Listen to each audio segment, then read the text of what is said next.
acaso você já se sentiu totalmente sem recursos eficazes para agir diante de alguma manifestação de comportamento ou de emoção de seus filhos pequenos?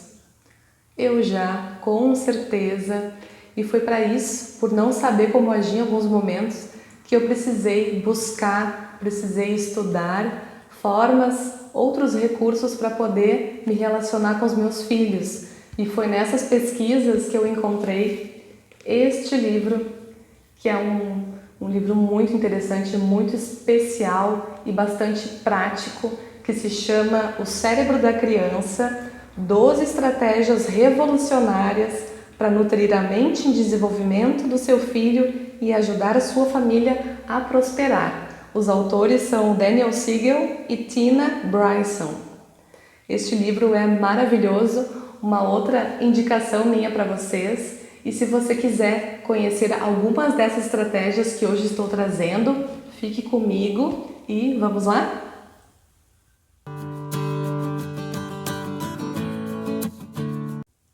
Olá! Sejam todos muito bem-vindos a mais um conteúdo aqui do meu canal, Pitocos e Pitacos. Eu me chamo Fernanda Minella, sou psicóloga e mãe de 2, do Antônio, que tem 5 anos de idade, e a Catarina, que tem 3. Hoje eu quero iniciar o meu conteúdo contando uma historinha para vocês, um pequeno dilema hipotético, digamos assim. Imaginem-se que vocês estão num deserto, com muita fome e muita sede, num deserto. E de repente se revela no meio desse deserto um restaurante. É o único da região, parece até uma miragem, quase como um milagre, aquele restaurante ali. É a sua chance de poder comer, beber algo. Então você entra neste restaurante e lhe trazem o cardápio. E neste cardápio tem apenas uma ou 2 opções de prato. Você é vegetariano e nessas opções de prato, nessas poucas opções, apenas pratos com carne. Não tem outra opção. Então, o que você faria?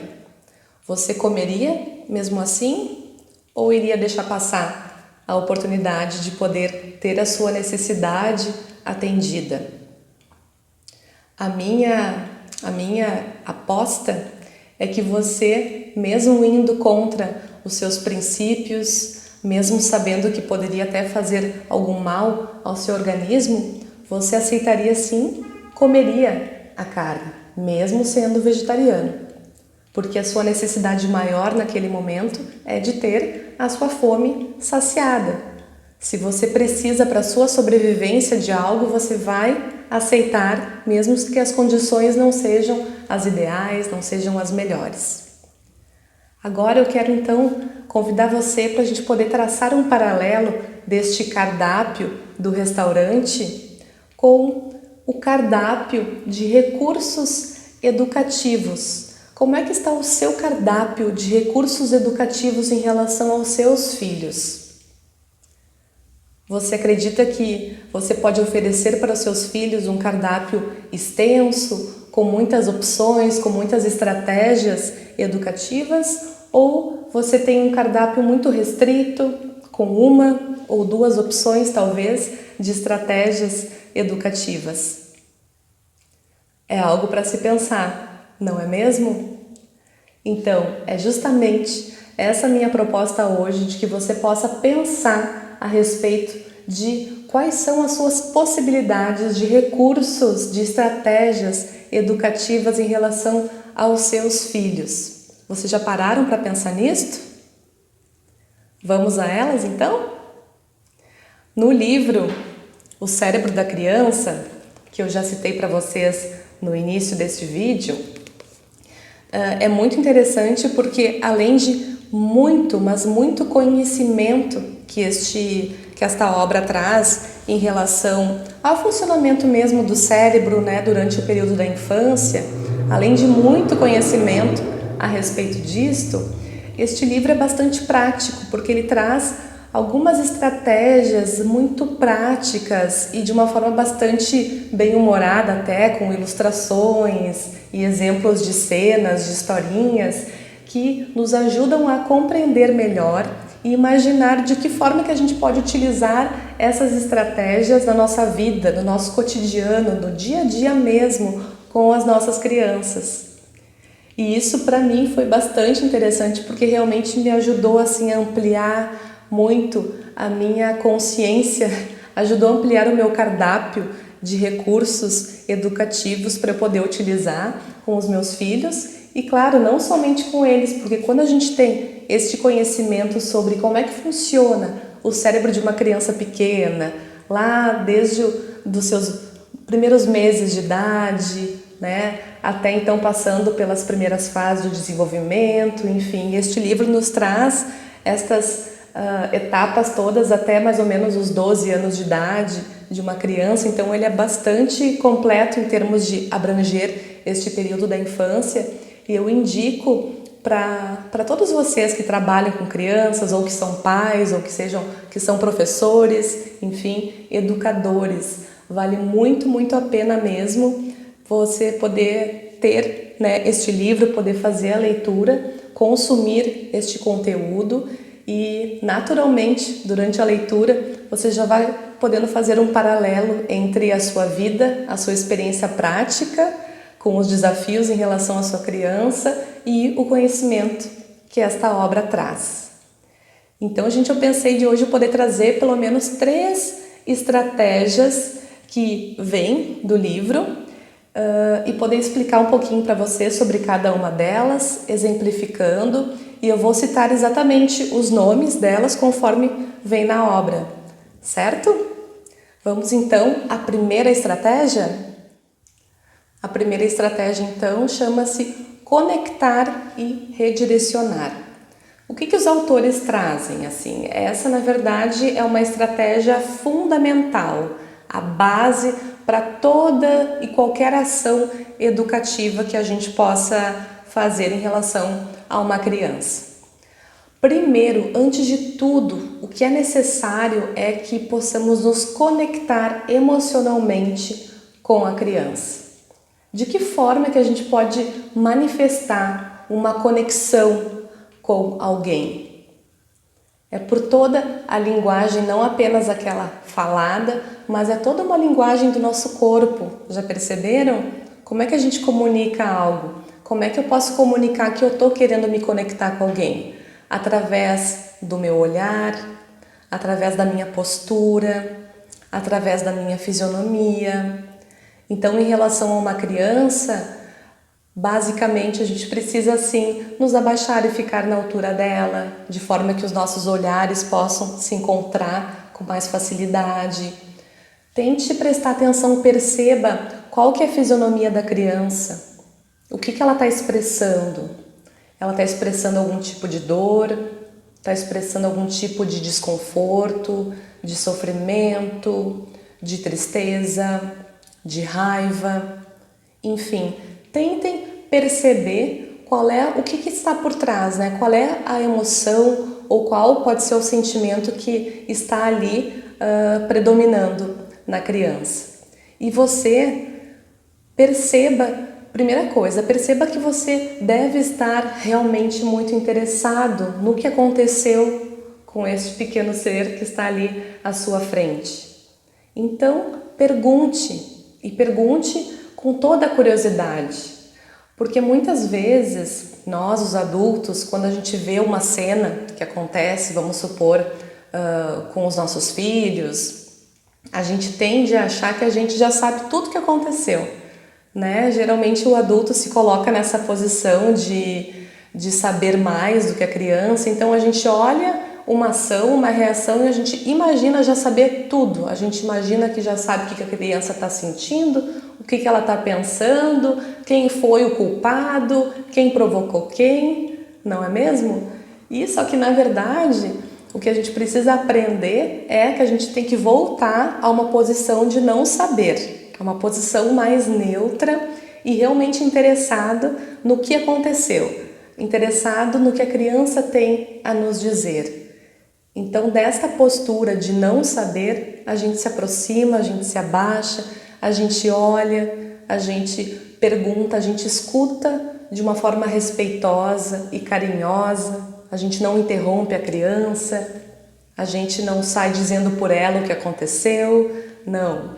A gente realmente vai ouvir o que ela tem a dizer sobre o que ela está sentindo, o que aconteceu com ela, o que ela imagina que esteja incomodando ela. Então, desta forma, é assim que a gente primeiro vai poder estabelecer essa conexão emocional e nesse momento que a criança percebe o genuíno interesse do adulto por ela, ela já tende a ir baixando também a guarda e se permitindo também se conectar conosco. O adulto também pode, se a criança é muito pequenininha, ir ajudando já ela a traduzir, porque muitas não vão conseguir relatar, colocar em palavras sobre como é que elas estão se sentindo. Então o adulto, se o adulto presenciou a cena, o adulto pode ir também por ela e traduzindo, né, e dizendo o que pode ter acontecido, por que ela está se sentindo daquela forma. E sempre percebendo na fisionomia da criança se ela concorda, se ela está acompanhando, né, o raciocínio do adulto ou se o adulto está supondo coisas que não tem nada a ver com o que está acontecendo com ela internamente. Então sempre vale a gente checar, né, fazer aquela pergunta assim, é isso mesmo? Será que eu entendi bem? Mamãe está certa ou não está certa? É isso mesmo que aconteceu ou não foi bem assim? Então sempre checar com a criança para ver se a gente conseguiu realmente compreender o que está acontecendo com ela. Isso é super importante. Claro que isso também vale até em qualquer comunicação entre adultos, né? É sempre interessante a gente poder checar para ver se a mensagem que a gente está falando é mesmo a mensagem que o outro está recebendo. Depois, então, de feita essa conexão, é o momento de poder trazer algum tipo de sugestão ou de orientação realmente educativa para a criança, porque ela pode ser que ela já vai estar um pouco mais tranquila e ela vai estar em mais condições de poder receber e assimilar algo de fora.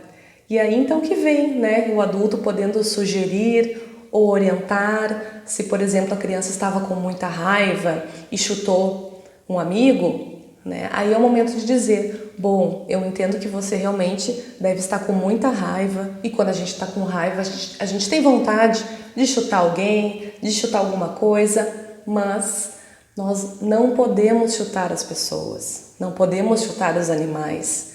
Mas o que a gente pode chutar então?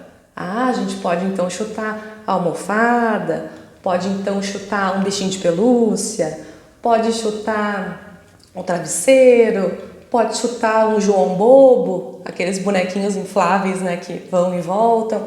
Então, a gente precisa reconhecer que tem essa energia dentro da criança, essa energia de raiva, por exemplo, e que essa energia pede uma ação, ela pede realmente um movimento, uma descarga, né, de energia. E a gente precisa, então, orientar, direcionar o comportamento da criança, ou melhor, redirecionar o comportamento dela, de forma que ela consiga dar vazão àquela emoção, ou àquele sentimento, mas de uma forma adequada. Então esta foi a primeira estratégia. Vamos à segunda? Então a segunda estratégia chama-se nomear para disciplinar. O que então os autores trazem sobre isto? Eles falam que quando o nosso cérebro está sendo dominado por emoções muito, muito fortes e muito intensas, realmente é difícil, especialmente para uma criança, conseguir compreender o processo do que está acontecendo internamente com ela.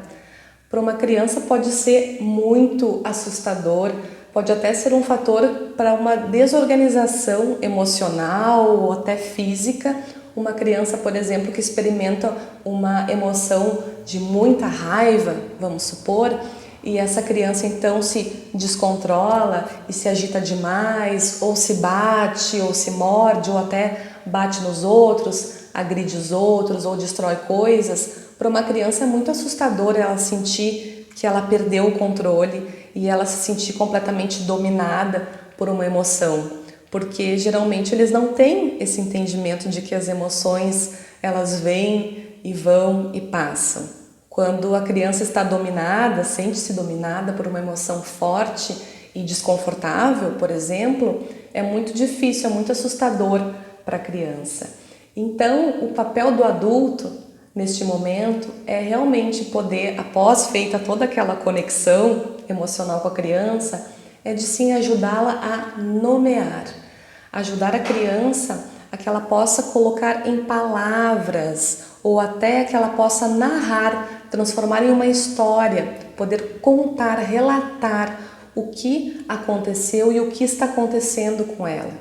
É muito importante essa passagem nossa para a nossa comunicação verbal, para a nossa comunicação pela linguagem, que a gente consiga transformar, né, esta energia toda da emoção ou do sentimento em uma narrativa. E para isto, novamente, se para a criança for muito difícil que ela faça por ela mesma, novamente é o adulto que deve ajudá-la, né, a narrar por ela, por exemplo. Então, vamos a um exemplo, como diz no livro, né? Uma criança que cai, se machuca e fica muito braba por causa disso. Então, o adulto pode então dizer que, eu vi, sabe o que eu vi? Eu vi você correndo, eu vi que você escorregou ao pisar no piso, que você caiu no chão e agora você então está chorando, você deve estar com muita dor. É um exemplo. E isso, conforme a criança vai ouvindo o relato do outro sobre o que aconteceu com ela também vai se sentindo mais compreendida, ela vai sentindo, estão me vendo, estão me percebendo, estão preocupados comigo. Isso tende a ir ajudando ela também a ir se tranquilizando um pouco mais. E é justamente através desta narrativa da criança poder ouvir a própria história dela, né, de fora, este é um elemento bastante interessante no manejo, né, numa estratégia educativa para as crianças. Então, neste momento, o adulto vai ajudando a criança a narrar, ou ela mesma também pode contar o que aconteceu, né? E a gente também precisa ter sempre a lembrança de que a gente está interessado na versão da criança. Ali a gente não é juiz para dizer quem está certo ou quem está errado, e a gente também não é o nosso ponto de referência. O que eu quero dizer com isso? Às vezes o adulto pensa, se fosse comigo eu não ia chorar, se fosse comigo eu não ia ficar bravo, se fosse comigo eu não ia ficar triste, mas a gente precisa ter a perspectiva da criança, não é a nossa perspectiva. Precisamos lembrar de tentar nos colocar do ponto de vista da criança. Do ponto de vista de uma criança, ela cair, escorregar, por exemplo, na frente dos outros, pode ser uma grande humilhação e ela pode ficar muito braba por causa disso. Então a gente tem que reconhecer, validar a emoção, validar o sentimento e depois então a gente traz, né, para ela uma alternativa de como é que ela pode sim expressar de uma forma mais adequada a sua emoção ou o seu sentimento. Vamos então à terceira estratégia que o livro traz para a gente?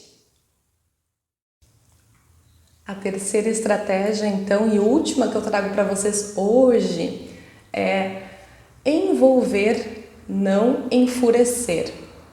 Os autores citam que quando nós estamos tomados, né, por essas emoções intensas, com altos níveis de estresse, a gente precisa cuidar muito para não acabar intensificando, estimulando, né, uma maior intensidade destas emoções que são tão desconfortáveis para as crianças. Então, por exemplo, nós adultos, quando a gente está com muita raiva, digamos que não nos ajuda muito se alguém chegar para nós e dizer: se acalma, vai passar, não fica assim, né? Que feio ficar desse jeito. Isso não nos ajuda nem um pouco, pelo contrário, isso tende a aumentar o nosso nível daquela emoção, aumentar aquela raiva. E justamente o que a gente quer com a criança a gente não quer aguçar aquilo, a gente quer que ela tenha consciência do que ela está experimentando, o que ela está sentindo e que a gente possa validar isso, né? Que a gente não menospreze o que ela está sentindo e depois a gente vai, né, trazer outras possibilidades de comportamento. E nessa estratégia, o que o adulto então deve fazer após essas etapas todas da conexão, da validação e de poder aí então oferecer uma outra estratégia é de que a criança entenda que ela tem outras formas de comunicar o que ela precisa, que ela tem outras formas de comunicar o que ela quer, por exemplo. Então, se a criança está extremamente irritada e é muito ríspida, né, com o adulto ou com o irmão, com a irmã, enfim, o que nós como adultos podemos e devemos fazer é ensiná-la perguntando, ao invés de dizer isso não se faz, que feio, assim da gente condenar e julgar aquele comportamento. É interessante a gente pensar em uma pergunta, em vez de mandar, a gente pergunta que outra forma você poderia ter para falar isto? De que outro jeito você poderia ter comunicado que era isso que você precisava? Então, essas perguntas, elas ajudam a criança não ficar tão defensiva, né, no comportamento dela. Quando a gente vai dizendo o que tem que ser feito, de que forma tem que ser feito, as pessoas tendem a se tornar mais defensivas e aí elas não querem ouvir, não vão ouvir. Mas se a gente pergunta ao invés de mandar, aí já é uma forma um pouco mais gentil que a criança vai perceber que ela está sendo instigada a pensar e repensar a sua forma de comunicação. Então, ao invés de a gente mandar, a gente pergunta. Ao invés de enfurecer, a gente envolve, a gente engaja a criança a que ela possa pensar sobre a sua própria ação. Então, gente, essas foram hoje as 3 estratégias, né, das 12 que os autores trazem no livro do Cérebro da Criança. Eu vou trazer ainda mais estratégias para vocês, mas eu estou seguindo exatamente a ordem porque é importante que a gente também possa ir entendendo, né, que uma etapa segue após a outra. Isso facilita também bastante a compreensão deste conteúdo. Se, é claro, fez sentido para você, por favor, compartilhe, né, deixe seus comentários e sempre lembrando que toda segunda-feira tem conteúdo novo aqui no meu canal, Pitocos e Pitacos. Por favor, também me siga, me acompanhe lá no Instagram, no Facebook. Eu deixo aqui um abraço bem forte para cada um de vocês e até o próximo conteúdo, até o próximo vídeo. Tchau, tchau!